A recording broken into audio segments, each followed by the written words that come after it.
Obi-Wan. You're the only one. I hope that's romantic all my life, surrounded by couples all the time. Halo semuanya, selamat datang di Ngosik Podcast. Nah, sebelumnya artinya ngosik itu apa sih? Jadi, yang belum tahu ngosik itu apa, jadi ngosik itu adalah ngobrol asik. Nah, di podcast kali ini tuh kita bakal ngobrol yang asik-asik gitu loh guys. Oke, sebelum mulai podcast ini, kenalin gue ya host, Shalsari Devi. Dan gue gak sendirian aja nih, ada host gue, partner gue. Jadi, perkenalkan, nama gue adalah Yanda Happy Cahyani. Dan di sini kita nggak cuma berdua guys, dan kita di sini juga ada tamu. Boleh diperkenalkan diri dulu. Gue Fitri Nur Hidayat, biasa dipanggil Vivi. Halo, gue Agus. Sebelumnya nih, kalian tahu nggak sih kita di podcast kali ini mau ngapain? Tahu kan udah di briefing tadi di Nah, belakang. iya, keren. Ini kali ini narasumber kita nih keren-keren ya, karena pengetahuannya udah di batas pasar. Jangan gitu, jadi malu tahu. Sekarang kita mau bahas tentang psikomotorik ya. Nah, kalian berdua nih tahu nggak sih arti psikomotorik itu apa? Jadi tuh psikomotorik itu sesuatu hal yang berhubungan dengan aktivitas fisik seseorang, dan dia juga itu berpengaruh buat mental dan psikologi seseorang sih. Oh gitu. Nah, contoh aktivitasnya tuh kayak gimana sih kalau boleh tahu? Kayak hal-hal kecil yang biasa kita lakuin di keseharian kita, kayak berjalan, melompat, atau bahkan ngelakuin hobi kita gitu loh. Tapi kenapa ya aktivitas fisik kita tuh bisa mempengaruhi proses mental? Kalau boleh tahu nih Agus bisa jawab. Psikomotorik itu bukan cuma untuk proses mental loh. Dia juga berguna untuk keterampilan motorik dan kemampuan fisik seseorang. Kenapa? Karena psikomotorik itu hasil dari interaksi antara kemampuan kognitif, afektif, dan fisik seseorang. Wah, kognitif sama afektif itu diksinya udah tinggi banget. Kalau boleh tahu apa itu kognitif sama afektif tuh?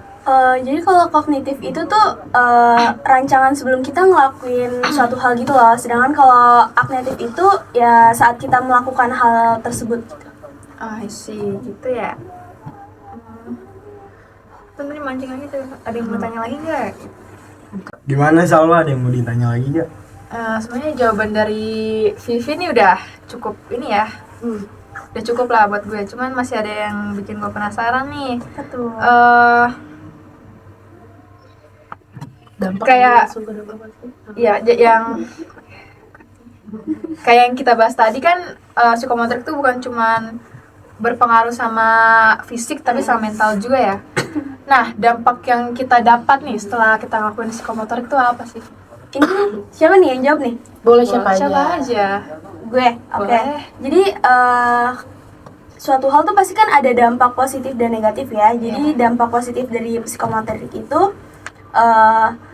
negatif dulu ya. Negatif boleh. psikomotorik itu tuh dia jadi bisa buat kecanduan teknologi zaman sekarang gitu loh. Jadi kayak dia tuh terpengaruh sama dunia teknologi, jadi lupa sama kayak Sama dunia nyata gitu karena terlalu fokus sama. Iya gitu deh, gitu kira-kira. Nah kalau dampak positifnya itu pengetahuannya jadi lebih luas karena adanya teknologinya itu. Oh gitu kan banget. Oke, aku sekarang ngerti nih. Oh iya, tapi nih, aku dengar psikomotorik itu ada ciri-cirinya loh. Nah, kalian tahu nggak sih ciri-cirinya itu tuh kayak gimana kalau psikomotorik? Ciri-ciri pada apa nih? Pada masa remaja atau apa nih? Kalau boleh sih dijajarin Dari masa dari kecil kecil, ya? dari masa Oke. kecil. Kalau masa kecil itu dia ada keterampilan menolong diri, keterampilan menolong orang lain, sama keterampilan bermain. Jadi kalau keterampilan menolong diri tuh kayak dia ngurus diri sendiri, kayak makan sendiri, mandi, terus pokoknya lebih mandiri. Terus kalau keterampilan menolong orang, dia tuh kayak ikut membantu gotong royong di lingkungan sekitarnya gitu loh. Terus kalau misalnya keterampilan bermain tuh dia kayak melakukan hobinya, kayak dia hobinya main bola, terus atau hobinya nyanyi atau apa gitu. Kalau misalnya pada masa remaja itu dia lebih lincah dari masa kecil itu. Terus kalau misalnya Kalau pada masa dewasa itu dia lebih menunjukkan keseluruhan kelebihan dari diri dia.